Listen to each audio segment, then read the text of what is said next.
Sylvie Ingalls est l'une des victimes des attentats de Zaventem. Constamment à fleur de peau et angoissée, le report du procès pèse un peu plus encore sur son état mental, avec un sentiment d'abandon qui prédomine. Je pense qu'on a toujours été mis sur le côté et encore une fois c'est le cas parce que c'est un traumatisme pour chacun d'entre nous.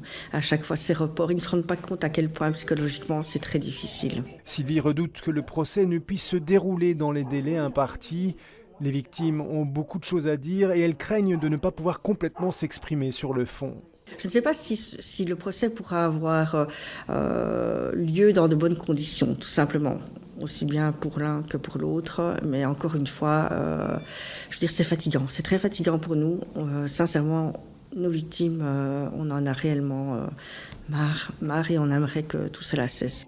Pour Life for Brussels, l'ASBL qui représente les victimes du terrorisme, le report du procès est un traumatisme supplémentaire pour ses membres. On parle de journées plus longues, plus lourdes. Déjà, une journée en cour d'assises classique est déjà difficile à supporter.